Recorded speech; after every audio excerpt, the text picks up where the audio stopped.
Among the many announcements today, you're building out Slack huddles, adding this new video feature. And I'm curious, with video conferencing, a very crowded market, what's the unique niche that you hope Slack's offering will fill?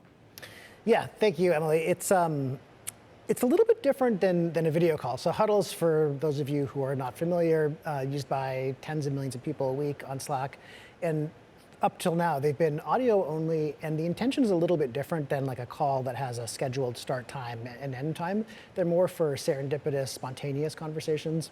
And they've been really valuable in that respect. Fastest growing feature in Slack's history, people love it.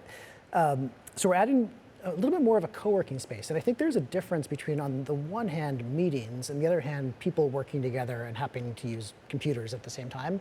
We're definitely on the far left edge of that spectrum. And I think that I, like all of the people in the audience, will be on many, many more video calls years from now. But I think there's also like a whole set of tools that kind of became obvious that they're desirable during the pandemic, but we're just starting to see some of them now. Some of them will come from Slack, some of them will come from others. It's actually a pretty exciting time in enterprise software, insofar as enterprise software can be exciting at all.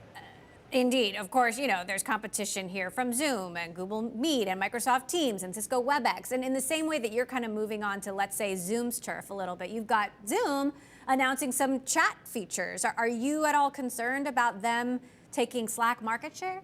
No, not at all. And to be clear, we at Slack are a happy Zoom customer, and I don't expect that to go anywhere.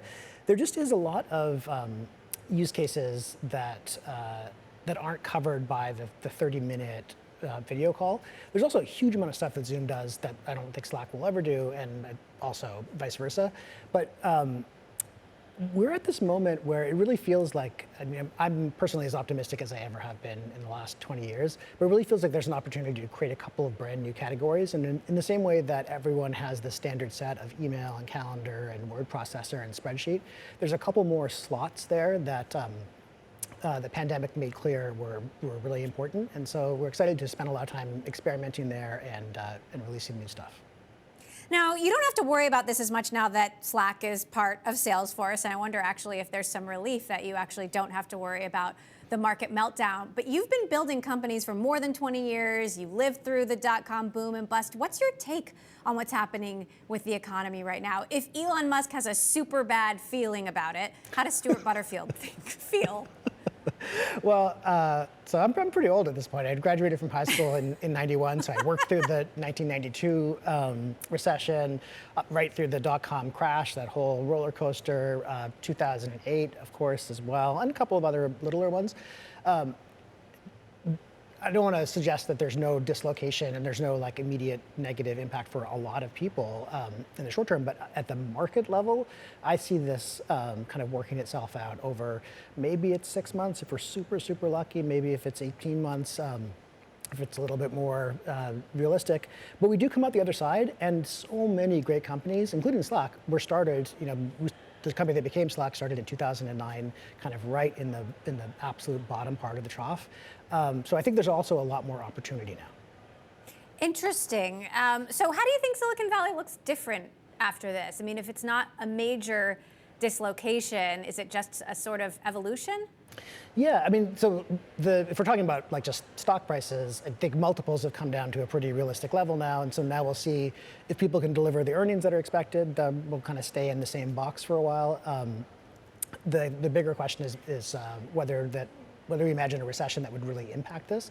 But I think something else is going on at the same time, which is we've really realized the importance of all the digital infrastructure that supports productivity and collaboration. And just to make that like a little bit more tangible for people, if you go back to March of 2020 and imagine like a parallel universe where you could keep traveling for work and use conference rooms and commute, go to the office, all of that stuff, but you took away the software, all of these companies would have just disintegrated in like 24 hours. So at some point in the last 20 years, we switched from a world where the physical HQ is more important than the digital to the other way around. And yes, we use digital HQ as a marketing term, but I just mean, obviously all of these companies continue to exist. And when that happens, I think there's a lot more interest in investment.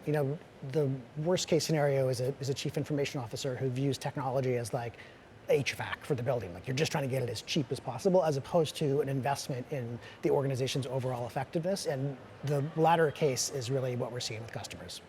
Now, Slack is becoming more and more integral to all kinds of workforces and has been in the news recently because the January 6th committee has asked Twitter for Slack messages tied to their decision to ban former President Trump, et cetera. I'm so curious for your thoughts on this. If Slack has been subpoenaed, I know Twitter has refused to hand this information over, and if you were subpoenaed, if Slack would comply. I got to be honest now at this point, I have no idea if we've been subpoenaed or not. I don't think so.